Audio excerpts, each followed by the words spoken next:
Kritik bir hafta barış ve demokratik toplum sürecinde aslında 27 Şubat'tan bu yana birçok gelişme yaşandı. Barış ve demokratik toplum süreci kapsamında geride bıraktığımız günlerde silah yakma töreninin 1. yıl dönümünü de karşıladık.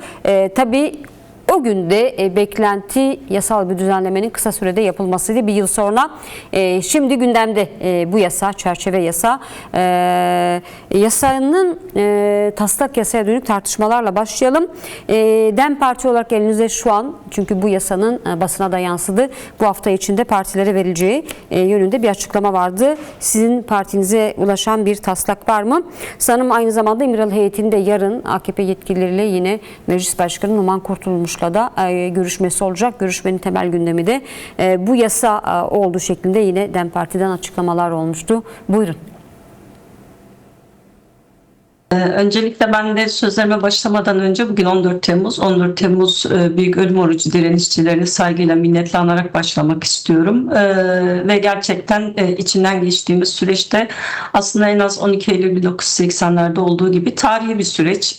Kürt halkının eşitlik, özgürlük ve demokrasi mücadelesinde aslında tam da ödenen bedeller sonucunda çok önemli kazanımlar elde edildi. Önemli aşamalar geride bırakıldı ve bugün başka bir dönemdeyiz. Yeni bir konjonktürdeyiz. Barış ve demokratik toplum sürecinin içerisindeyiz. Ve bunun yasa aşamasını konuşuyoruz, tartışıyoruz ve tabii ki burada sorunlar da var. Onu ifade etmemiz gerekiyor. Yani halihazırda bir yılı önce 11 Temmuz 2025 tarihinde silahlar yakıldı. Üzerinden bir yıl geçti, bir yılı geride bıraktık ama halihazırda bu stratejik karara, bu tarihi karara tarihi bir yanıt oluşturan bir yasa yapım sürecine halihazırda meclis geçemedi. Bunun büyük bir eksiklik olduğunun altını çizerek başlamak gerekiyor.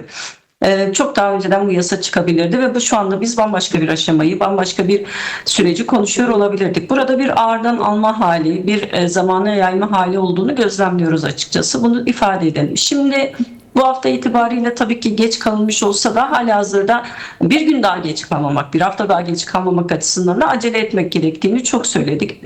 Bir kez daha bunu da ifade edelim. İmralı heyetimizin yarın AKP yetkilileriyle bir görüşme yapması bekleniyor. Hani netleşmiş bir saat ve takvim olarak veremiyorum ama bu hafta içi netleşti. Yarın muhtemelen bu görüşme gerçekleşecek. Aslında Numan Bey ile bir takvim yok henüz, hani bağlanmış bir takvim ama ihtiyaç halinde heyetimiz zaten hem meclis başkanıyla hem diğer partilerle bu görüşmeleri yapıyor. Onu ifade edelim. Şimdi beklentimiz şu, açık ve net bir şekilde. Kamuoyuna çokça bilgi yansıdı ama bizim beklentimiz öncelikle partimize, İmralı heyetimize hazırlanan, AKP'nin hazırladığı ki öncesinde aslında Sayın Öcalan'la yapılan geniş görüşmede de çerçevesi aslında biraz da konulmuş. Sayın Öcalan'ın ve oradaki sekreteryasında yer alan arkadaşlarının da görüş ve düşünceleri iletilmişti bu yasayla ilgili. Şimdi bir taslak olduğu ifade ediliyor. Bu taslağın bizimle paylaşılmasını istiyoruz açıkçası.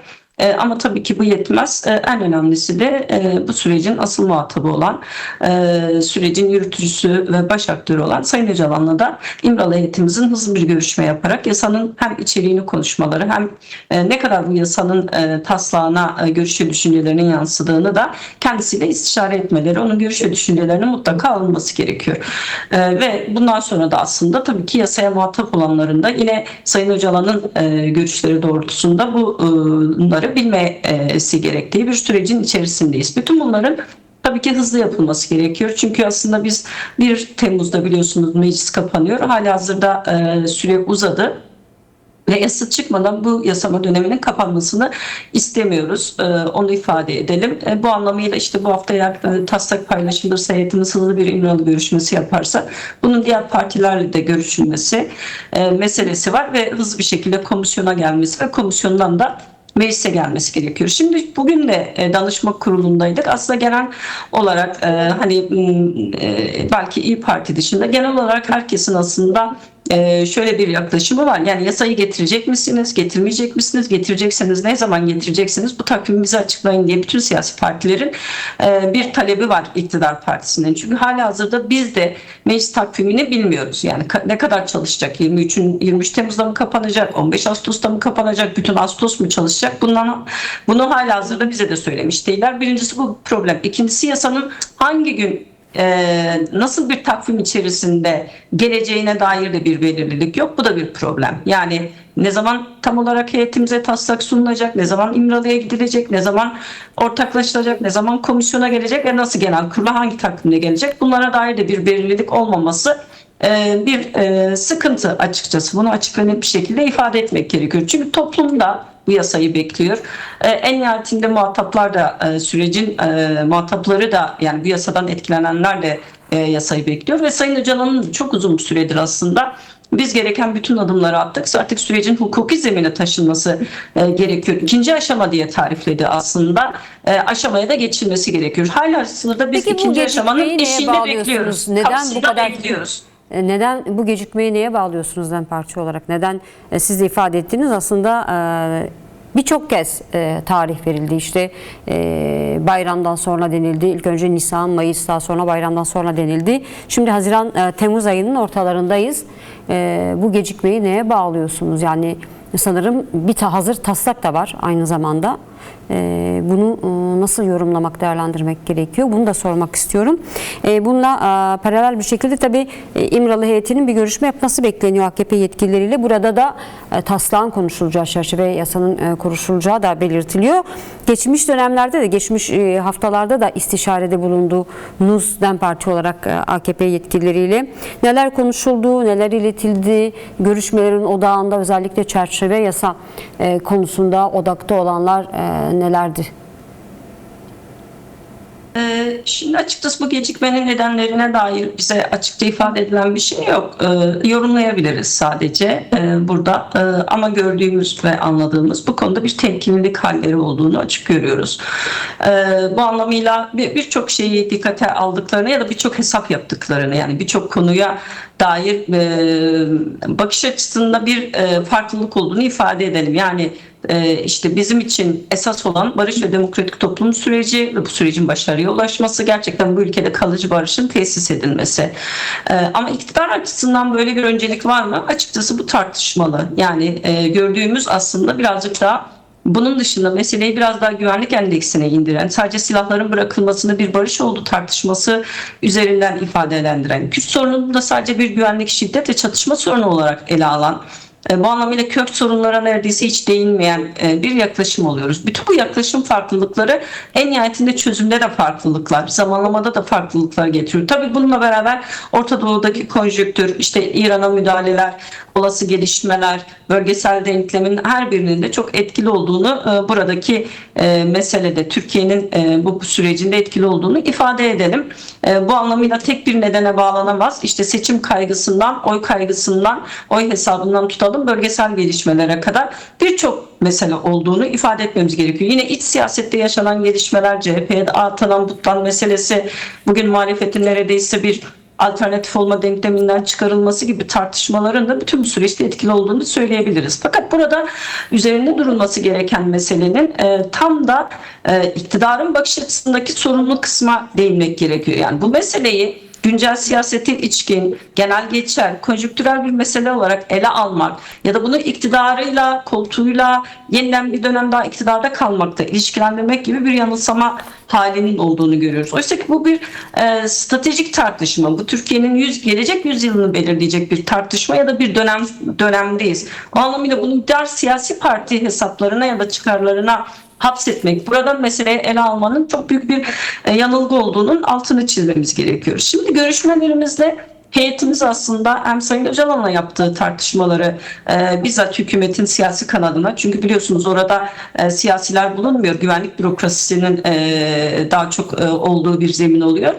Siyasilere aslında o görüşmeleri aktarıyorlar. Yani hem Sayın Öcalan'ın taleplerini hem bu konuda DEM Parti'nin bu eksendeki bakış açısını ve yasada mutlaka olması gerekenler ya da tersten söyleyelim olmaması gerekenler. İşte sizin yayının başında açılışını yaparken söylediğiniz biraz iktidara yakın merkez medyaya yansıyan işte kategorize edilme, suça bulaşmış, suça bulaşmamış gibi tırnak içerisinde kavramların kullanılması ya da çokça konuşulan etkin pişmanlık gibi bazı belirlemeler ya da buna dair yasal vurguların olması gibi meselelerin olmaması gerektiği ilk elden zaten heyetimiz tarafından iktidara partisine, onun yetkililerine söylenmiş durumda. Şimdi burada yasanın çok belirleyici bir yerde, süreç açısından belirleyici bir yerde olduğunun altını çizmemiz gerekiyor. Yani neredeyse aslında demin de ifade ettim. Sayın Öcalan ikinci aşamaya geçiyoruz diye ifade etmiştim. O ikinci aşamaya geçişin kapısını açacak bir yerde duruyor yasanın kendisi.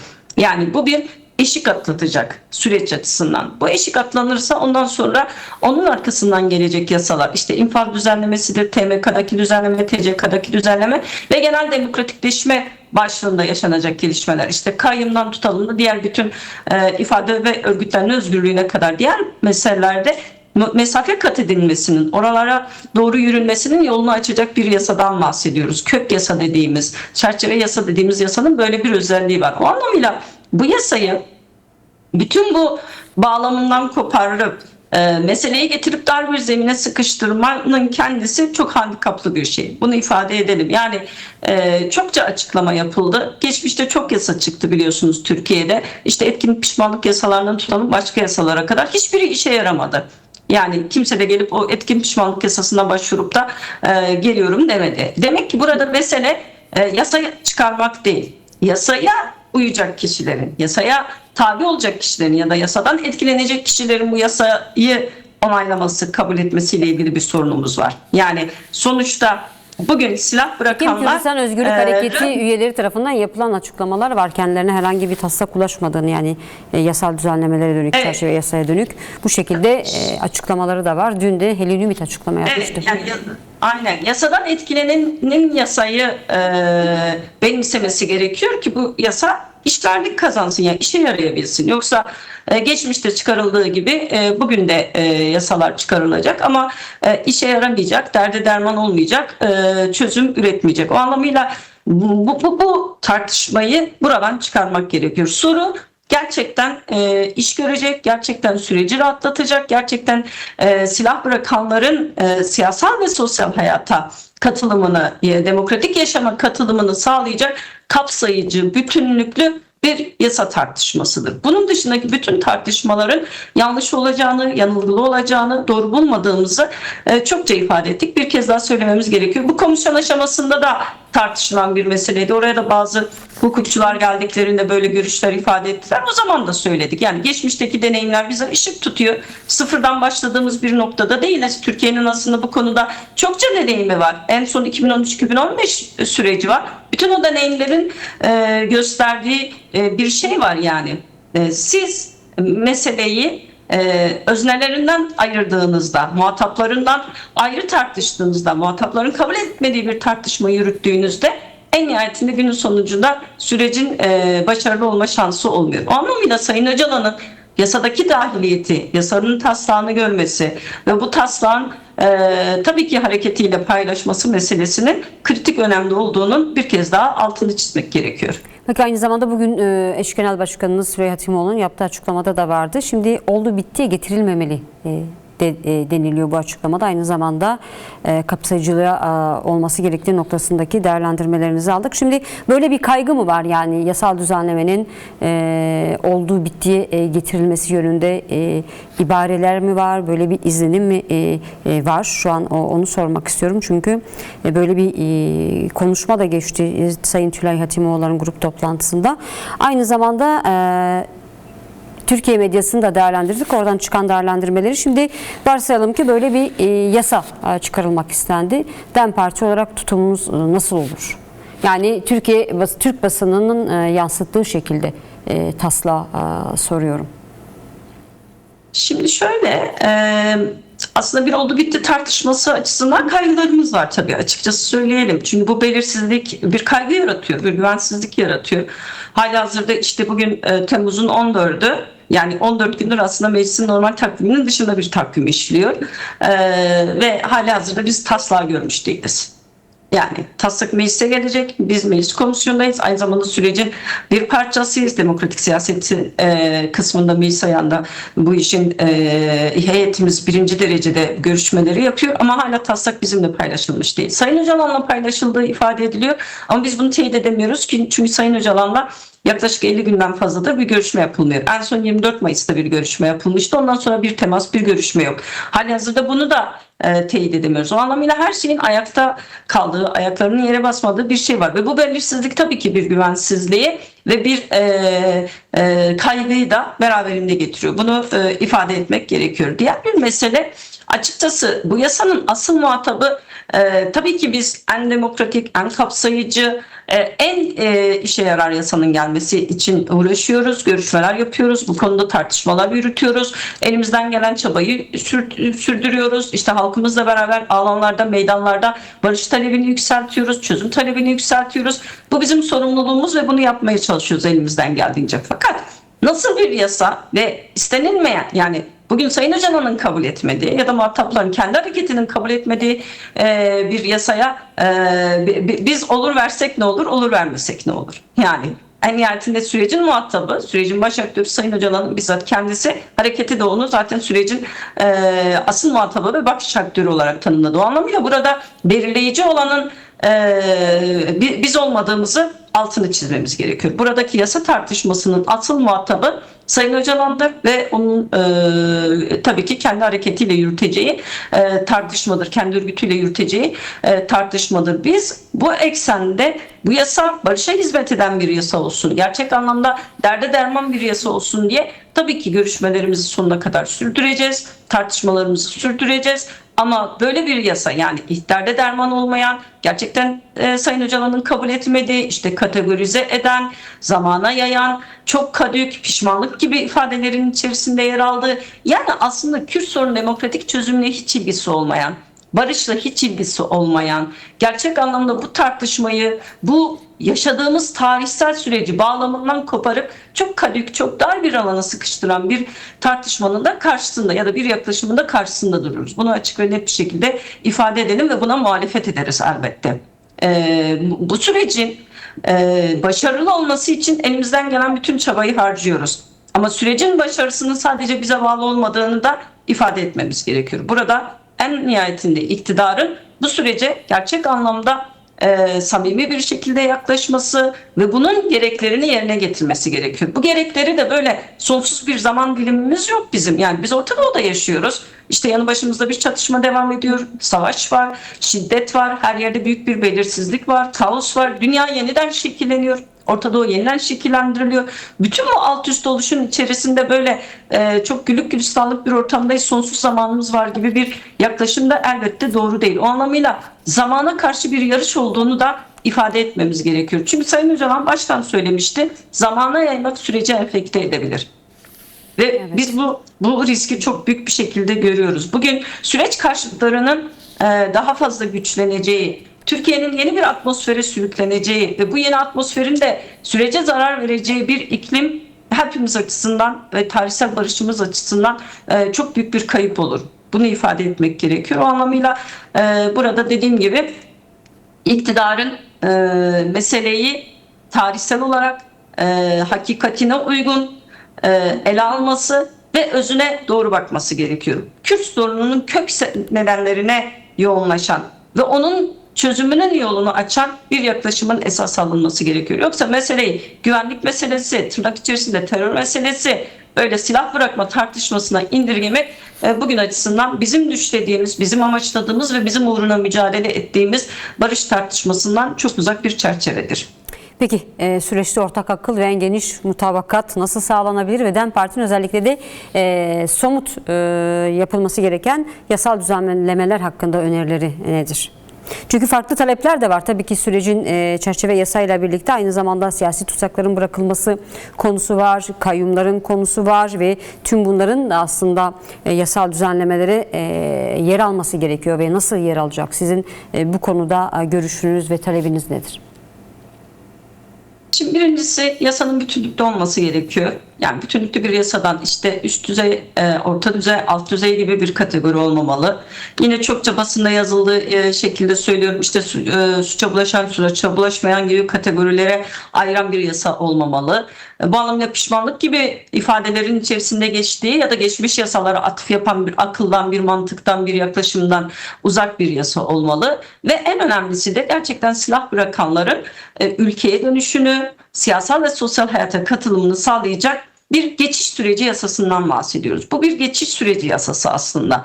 Bu yasa baz alınarak, çünkü bu bir kök yasa olacak. Bu yasa baz alınarak, bu yasaya referansla birçok yasada düzenleme yapılması gerekiyor. Bunlardan birisi de infaz hukuku. Örneğin şu anda düşünün, PKK üyeliğinden ya da PKK yöneticiliğinden cezaevinde bulunan çok sayıda siyasi mahpus var. Şimdi bu silah bırakanların ülkeye dönüşünü sağlarken aynı zamanda cezaevindeki mahpusun da cezaevinden çıkmasını sağlayacak düzenleme yapılması gerekiyor. Bununla beraber özellikle TMK'daki aslında PKK'nin nedeniyle konulmuş maddeler var. İşte bir terörle mücadele kanunun bir bütün olarak aslında bizce ortadan kaldırılması gerekir. Ama bugün bu noktadan uzaksa mutlaka çok önemli, çok esaslı maddelerinin değiştirilmesi gerekiyor. Terör tanımı başta olmak üzere. Çünkü bütün bunlar bugün demokratik hayatımızın, sosyal hayatımızın, örgütlenme hayatımızın her şeyin üzerine etki eden yasalar. O anlamıyla bir yasadan değil aslında, bir süreçten bahsediyoruz.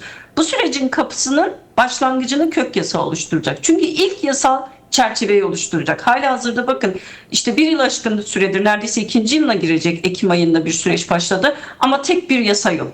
Ortada elimizde tutabileceğimiz sadece bir komisyon ve o komisyonun raporu var. Yani metin olarak da elimizde, yazılı metin olarak da komisyon raporu var. Onun dışında elimizde bir genelge bile yok yani. Bir yönetmelik bile çıkmış değil bu süreçle ilgili. Bu anlamıyla hızlı bir şekilde bu yasal çerçevenin oluşması gerekiyor. İkincisi siyasi mahpusların cezaevinden çıkması ve sürgündekilerin ülkeye dönüşünü önünü açacak bir şey olması gerekiyor. Bu anlamıyla işte çok konuşulan, kendini kendi isteğiyle fesheden, münfesi örgüt denilen, yani Türkiye'ye karşı silah kullanmaktan vazgeçmiş örgütsel yapının bütün üyelerini kapsayacak bir düzenleme yapılması gerekiyor. Tabii bununla beraber PKK'nın lideri Sayın Öcalan'ın hem süreçteki PKK liderliği nedeniyle hem de aynı zamanda sürecin baş aktörü, sürecin baş müzakerecisi olması nedeniyle bu yasanın içerisinde, yani çıkacak kök yasanın içerisinde Sayın Öcalan'ın statüsünü de yasal çerçeveye oturtacak.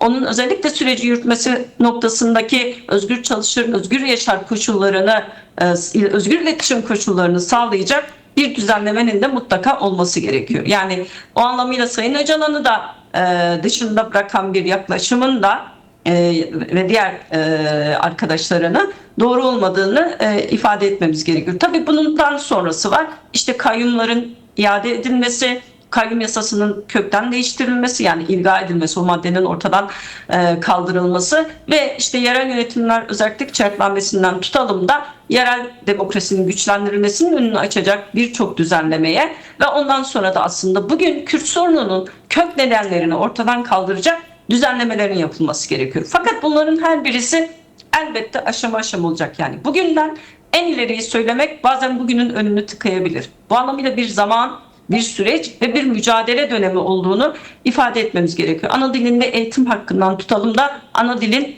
Kürtçenin kamusal hayatta kullanılmasına kadar, yerel demokrasinin güçlendirilmesinden, Avrupa Yerel Yönetimler Özellik Şartnamesi'nden çekincenin kaldırılmasına kadar, kayyum yasasının iptalinden kayyumların iade edilmesine kadar belediye eş başkanlarımızın birçok demokratik adımın atılması gerekiyor. Onu ifade etmek isterim. Bu anlamıyla dediğim gibi tek bir yasadan değil, bir sürecin önünü, bir sürecin önündeki takozu kaldıracak ya da bir sürecin kapısını daha çok aralayacak bir kök yasadan ve onu seyredecek ya da onu takip edecek bir dizi yasadan ve bir süreçten bahsettiğimizi özellikle ifade etmek isterim. Peki son olarak belki buradan bizi izleyenlere vermek istediğiniz bir mesaj var. Çünkü bu sürecin diğer ayağı da toplum. Tabii ki toplumsal mutabakat da önemli. Buradan neler söylemek istersiniz? Şunu söyleyelim, toplum bu sürecin asli öznesi. Bazen şunu görüyoruz, yani bir bekleme hali var, bir izleme hali var, bir ne olacak diye bir merak var. Halkımız çok yakından süreci takip ediyor. Bunu görüyoruz, gittiğimiz her yerde süreçle ilgili sorular çok canlı, kaygılar çok yüksek, güvensizlik de çok derin, onu da ifade edelim. Fakat şunu görmemiz gerekiyor. Bugüne kadar bu ülkede demokrasi adına ne kazanıldıysa mücadele sayesinde kazanıldı. Bugüne kadar Kürt halkı da ne elde ettiyse, bugün neye sahipsek, ne varsa hepsi mücadele sonucunda oldu. Yani mücadelesiz hiçbir şey kazanmadık. Bundan sonra da mücadelesiz hiçbir şey verilmeyeceğini, hiçbir şey kazanmayacağımızı görmemiz gerekiyor. O anlamıyla barış da bir mücadeledir. Yani bugün de barış mücadelesini yükseltmemiz gerekiyor. Kürt sorunun demokratik çözümü mücadelesini yükseltmemiz gerekiyor. O anlamıyla toplumumuz, her bir yurttaş, her bir bu ülkede yaşayan herkesin bu sürecin asli öznesi olduğunu ve barışına sahip çıkması gerektiğinin özellikle altını çizmemiz gerekiyor. Yani bu bizim dışımızda bir şey değil. Bizim evimizden oturarak seyredebileceğimiz, hele durun ne olacak diyeceğimiz bir süreç değil. Bu biz talep ettikçe ilerleyecek. Biz mücadele ettikçe yol alınacak bir süreç. Onun için hepimizin bu sürecinde çok etkin olması gerekiyor. Gerçekten sokakta mücadele ederek, mecliste mücadele ederek, her alanında örgütlenerek yürütmemiz gerekiyor. Çünkü örgütlülük bizim en büyük gücümüz. Bugüne kadar işte siyasal hareketinin bütün siyasi deneyimlerini düşünelim. İşte geçmişteki ilk HEP mücadelesinden bugüne kadar geldiğimizde çok badireler atlatmış, çok bedeller ödemişiz. Ama en nihayetinde en keskin saldırıların olduğu, en keskin demokratik siyasete dönük tasfiyelerin olduğu dönemdeyiz de geri adım atmamış olmamız ya da bugüne kadar kazanımlarımızı korumamızın alamet farikası halkımız ve örgütlülüğümüz. Onun için bugün örgütlülüğümüzü büyütürsek, gerçekten mahallede, sokakta, kentte, iş yerinde, her yerde örgütlenirsek, bu örgütlülük bizi başarıya ve bu örgütlülük bizi barışa ulaştıracaktır. O anlamıyla ben herkese durduğu her yerde süreci sahiplenme, Sayın Öcalan'ın çağrısını sahiplenme, barış ve demokratik toplum sürecini sahiplenme ve bu süreci başarıya gitmesi için de her gün kendisine ben ne yapabilirim? Bu süreç için ben ne yapabilirim sorusunu sormaya nacizane davet ediyorum. Çünkü hepimizin yapacak çok şeyi var. Peki, çok teşekkür ediyoruz sorularımızı yanıtladığınız için. Gülistan arkadaş, teşekkürler. İyi akşamlar. Ben teşekkür ediyorum. İyi yayınlar, iyi akşamlar. Teşekkürler.